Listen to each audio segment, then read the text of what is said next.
Hi hello నమస్తే this is Suvarna welcome to Suman TV. ఈ రోజు నాతో పాటు స్టూడియోలో ఉన్నారు స్పిరిచువల్ గురు అనంత సాయి కృష్ణ గారు. సో ఈ వీడియోలో ఏ విషయాలతో డిస్కస్ చేయబోతున్నాం అనేది ఆయన మాటల్లోనే అడిగి తెలుసుకుందాం. నమస్కారం సాయి కృష్ణ గారు. నమస్తే అండి. సో లాస్ట్ వీడియో అంటే మనం యోగా ఎలా చేయాలి అంటే ఫస్ట్ ఆఫ్ ఆల్ ఏంటంటే మన లైఫ్ స్టైల్ ఎలా మార్చుకోవాలి చాలా చక్కగా తెలియజేశారు. ఒక్కొక్క వీడియోలో ఒక్కొక్క ఇన్ఫర్మేషన్ తెలుసుకుంటూ ఉన్నాం. లాస్ట్ వీడియోకి చాలా మంచి పాజిటివ్ బజ్ వచ్చింది. బట్ ఈ రోజు కొంచెం కొత్తగా ట్రై చేద్దాము. ఫస్ట్ స్టార్టింగ్ ఏంటంటే లాస్ట్ వీక్ ప్రతి ఇన్స్టాగ్రామ్ ఓపెన్ చేసిన యూట్యూబ్ ఓపెన్ చేసిన ఒక టాపిక్ శని త్రయోదశి లేదా శని దేవుణ్ణి పూజించుకుంటే మంచిది, అమావాస్య వస్తోంది, ఈ రోజున శని దేవుణ్ణి స్మరించుకుంటే నువ్వుల నూనెతో పూజ చేస్తే మీకు చాలా మంచి జరుగుతుందని ఎక్కడ చూసిన అవి వీడియోలు వస్తున్నాయి. టాపిక్ ఏంటంటే భగవంతుణ్ణి రైట్ నవ్ డేస్ ఎంత మంది స్మరించుకుంటున్నారు, నిజంగానే భగవంతుణ్ణి నమ్ముకుంటే మన కష్టాలు తొలగిపోతాయి అంటారా? అసలు ఒకటి గుర్తు పెట్టుకుని మనం చేసే తప్పులకు భగవంతునికి ఎటువంటి సంబంధం లేదు. మనం తప్పులు చేసి భగవంతుని దగ్గరికి వెళ్ళి నా తప్పులు క్షమించంటే ఆయనకి ఎటువంటి సంబంధం లేదు. ఆయన ఎందుకు క్షమిస్తాడు? తప్పు చేసిన తర్వాత శిక్ష అనేది 100% ఉంటుంది. అది కర్మ రూపంలో ఉంటుంది. బట్ అది ఏం చేస్తున్నారంటే జనాలకు తెలియదు. ఎంతసేపు ఉన్నా నాకు కష్టం వచ్చిందని ఆలోచన చేస్తున్నారు, కానీ మనం ఏం చేస్తే కష్టం మన వరకు వచ్చిందనేది ఆలోచన చేయరు. కష్టం వచ్చినప్పుడే భగవంతుని దగ్గరికి వెళ్తున్నారు. ఇప్పుడు ఎలాగున్నారంటే జనాలు ఎవరైతే భగవంతుని దర్శించుకోవడానికి వెళ్తున్నారో భక్తితో వెళ్లే వాళ్ళు చాలా తగ్గిపోయారు. భయంతో ఏదో జరుగుతుందనే వాళ్ళు పెరిగిపోయారు. ఈ విధంగా ఉంది ఇప్పుడు ప్రజెంట్ జనరేషన్. భక్తికి ముక్తికి చాలా తేడా ఉంది అని అంటుంటారు. అంటే నవేడేస్ చాలా మంది దేవుణ్ణి నమ్ముకునేది భక్తి కోసమా ముక్తి కోసమా? అసలు భక్తి ఉంటేనే కదా ముక్తి గురించి ఆలోచన చేసేది. నేను చెప్తున్నా కదా, భక్తితో దేవాలయాలకు వెళ్లే సంఖ్య తగ్గిపోయింది. భయంతో వెళ్తున్నారు. ఏదో జరుగుతుంది, నన్ను భగవంతుడు కాపాడేస్తాడని భయంతో వెళ్తున్నారు. ఇలాంటి భయంతో వెళ్ళినప్పుడు నీకు లోపల భక్తి ఎలాగుంటుంది? భక్తి అంటే ఎలాగుంటుందంటే భగవంతుని దృష్టిలో అందరూ సమానం. అదే భగవంతుడు చెప్పింది ధర్మాన్ని పాటించి ఆచరించామనుకోండి, మనము చివరి శ్వాస వరకు ఆయన మన వెంట ఉంటాడు. ఏ భగవంతుడు నన్ను పూజించండి అని చెప్పలేదు, నేను చెప్పిన ధర్మాన్ని పాటించండి అన్నాడు. నీకు దేవుణ్ణి పూజిస్తే తాత్కాలిక ఆనందం ఉంటుంది, సంతోషం ఉంటుంది, కానీ పర్మనెంట్ ఆనందం మాత్రము భగవంతుడు చెప్పిన ధర్మాన్ని ఎప్పుడైతే పాటిస్తామో అప్పుడు నిజమైన ఆనందం, ఆ భక్తికి నిర్వచనం అనేది దొరుకుతుంది. సో అనంత సాయి కృష్ణ గారు, ఒక చిన్న క్వశ్చన్. ఒక 25 నుంచి 30 years వరకు మీరు స్పిరిచువల్ గా ఉన్నారు. బేసిక్ గా స్పిరిచువల్ జోన్ లో ఉన్న వాళ్ళకి ఎక్కువగా పాజిటివ్ థింకింగ్, పాజిటివ్ ఆరా ఉంటుందంట. ఒకవేళ నెగిటివ్ పీపుల్ దగ్గర వచ్చినా కూడా వాళ్ళని దూరం పెట్టాలనే ఆలోచన మీకు వస్తుందంట, సహనం ఎక్కువ వస్తుందంట. అది చాలా మంది స్పిరిచువల్ లో ఉన్న సెలబ్రిటీలు చెప్పారు, పొలిటీషియన్స్ చెప్పారు, స్పిరిచువల్ గా ఉన్న చాలా మంది ఎక్స్పీరియన్స్ చేసిన విషయం. ఇప్పుడు మీరు చెప్పండి, నిజంగానే భగవంతుణ్ణి స్మరించుకుంటూ ఉంటే మన కష్టాలు నిజంగానే తొలగిపోతాయా? ఖచ్చితంగా తొలగిపోతాయండి.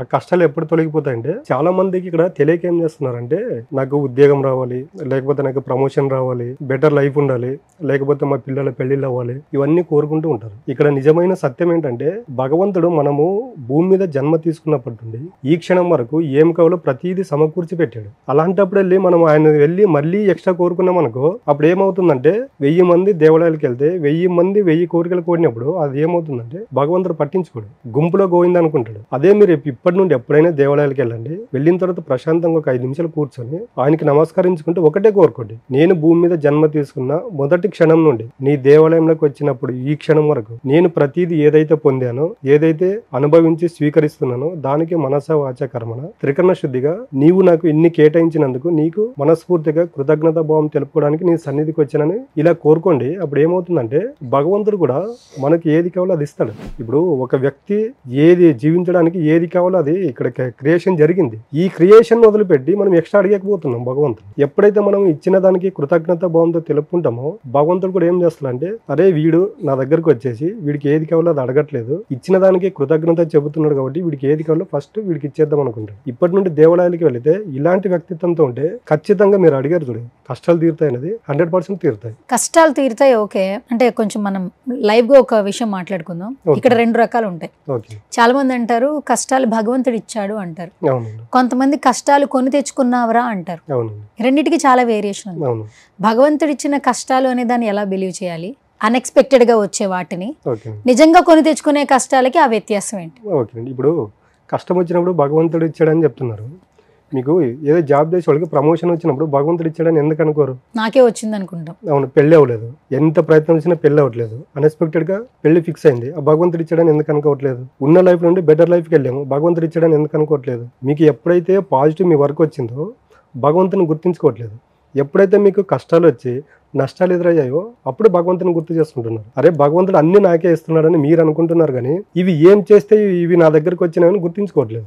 అక్కడ ఏం చేస్తున్నాడంటే వ్యక్తి ఎంతసేపు ఉన్నా కష్టాలు నష్టాలు దుఃఖాలు భగవంతుడు ఇచ్చిన అనుకుంటున్నారు, కానీ మనం జన్మ తీసుకున్నప్పటి నుండి ప్రతి వ్యక్తికి కష్టము నష్టం దుఃఖం అనేటివి లేవు కదా, సంతోషము ఆనందం ఇవి కూడా ఉన్నాయి కదా, మనకి జీవితం ఏవి కావాలో అవన్నీ వచ్చాయి కదా. ఇవన్నీ నాకు భగవంతుడు ఇచ్చాడని ఏ రోజైనా కృతజ్ఞత భావం తెలుపుకుంటున్నామా? కృతజ్ఞత భావం తెలుపుకోవట్లేదు ఇచ్చినందుకు. ఈ కష్టాలు ఎప్పుడైతే ఇచ్చాడో భగవంతుడు నాకే ఇచ్చాడు అని భగవంతుని దూషిస్తూ ఉంటాం. ఎవరైనా దేవాలయానికి వెళ్దాం అంటే నా భగవంతుడు నాకు ఏమి ఇచ్చాడని దేవాలయానికి వెళ్ళాలంటారు. ఇలాంటి వ్యక్తిత్వంతో ఉంటారు జనాలు. ఇప్పుడు ప్రజెంట్ ఇలాంటి వ్యక్తిత్వం ఉన్నారు కాబట్టి వాళ్ళకి అన్ని కష్టాలు కనిపిస్తున్నాయి. అయితే ఇంకొక క్వశ్చన్ సార్, యాక్చువల్లీ భగవంతుడిని నమ్మాలి అని కొంతమంది ఉన్నారు, భగవంతుడిని కొలుస్తున్నారు. కష్టాలు వచ్చినప్పుడు మాత్రమే పండక్కో పబ్బానికో భగవంతుని కొలిచే వాళ్ళని చూస్తున్నాం నవ్వే డేస్. ఒకప్పటికి ఇప్పటికి భగవంతుని ఆరాధించే విషయాలు. కొంతమంది అయితే పూర్తిగా అసలు ఎక్కడున్నాడు భగవంతుడే లేడు, ఇది నేను చేసుకుంది అంటే ఈ రోజు నేను ఈ డ్రెస్ వేసుకున్నానంటే నేను అనుకున్నాను కాబట్టి డ్రెస్ వేసుకున్నాను, లేదు నాకు ఈ జాబ్ అంటే నేను తెచ్చుకున్నాను కాబట్టి నాకు ఈ జాబ్ వచ్చింది, నా అకౌంట్ లో ఇంత బ్యాలెన్స్ ఉందంటే ఇది నా కష్టం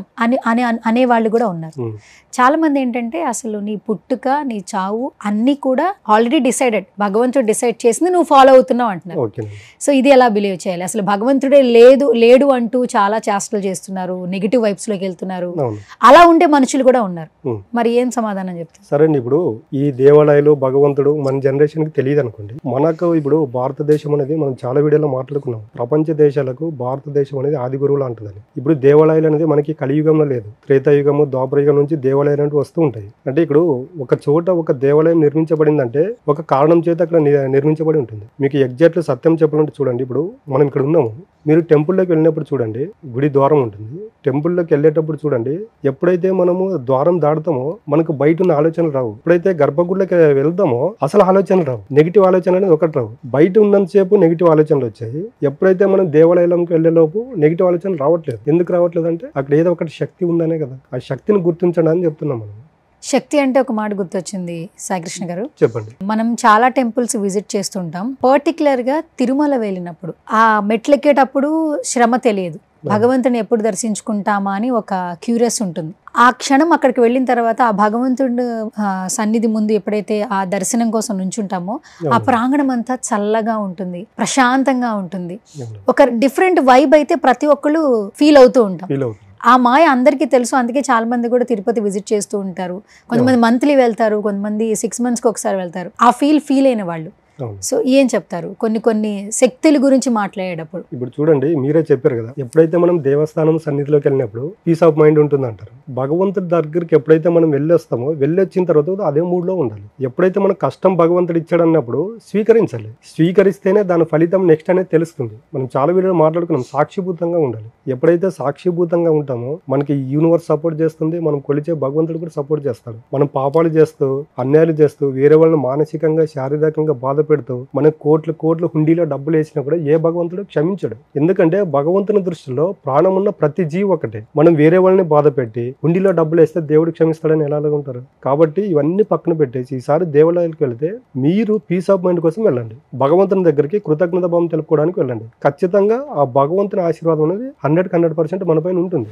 ఓకే, సో చివరిగా భగవంతుడిని స్మరించుకుంటే మన వ్యక్తిగత జీవితంలో మార్పులు సంభవిస్తాయనేది నమ్మొచ్చు అంటారు? ఖచ్చితంగా నమ్మొచ్చండి. ఎప్పుడైతే మనం భగవంతుని నమ్ముకుంటామో వచ్చిన ప్రతి కష్టం అప్పుడు ఏమవుతుందంటే భగవంతుడే ఇచ్చాడులే, దీనికి ఏదో కారణం ఉంటుందని భగవంతుని పైన డిపెండ్ అవుతాం. ఇప్పుడు చూడండి, మన పూర్వీకులు కూడా వాళ్ళకి ఏదైనా కష్టం వస్తే ఏదో చూస్తున్నాం నా భగవంతుడు ఏదో ఒకటి మనకి దారి చూపిస్తాడనే వాళ్ళు. కానీ ఇప్పుడు అలా లేదు జనరేషన్. ఏదైనా కష్టం వస్తే దానికి 100 రకాల నెగిటివ్ ఆలోచనలు చేస్తారు. అప్పుడు మనం మాట్లాడుకున్నాం, ఒక వ్యక్తి రోజుకు 72,000 ఆలోచనలు చేసినప్పుడు దీంట్లో నెగిటివ్ ఎక్కువ ఉన్నప్పుడు ఏమవుతుందంటే నెగిటివ్ రిజల్ట్ వస్తుంది. కాబట్టి ఆధ్యాత్మిక మార్గంలో మనము డైలీ దీంట్లోనే ఉన్నప్పుడు ఏమవుతుందంటే మన యొక్క ఆలోచన విధానం కూడా మారిపోతుంది. వచ్చిన ప్రతిదాన్ని సాక్ష్యభూతంగా చూడగలుగుతాం. ఒకసారి సాక్ష్యభూతంగా చూడడం అలవాటు చేసుకున్నాం అనుకోండి, మన వ్యక్తిత్వం ఎలాగుంటుందంటే వస్తే రాని, ఉంటే ఉన్ని, పోతే పోని. ఈ 3 రకాల వ్యక్తిత్వం మనిషి దగ్గర ఉన్నప్పుడు ఏమవుతుందంటే దేనికి స్పందించడు. దానికే ఇలాంటివన్నీ జరగాలంటే ఆధ్యాత్మిక మార్గం కరెక్ట్ అండి. ఓకే.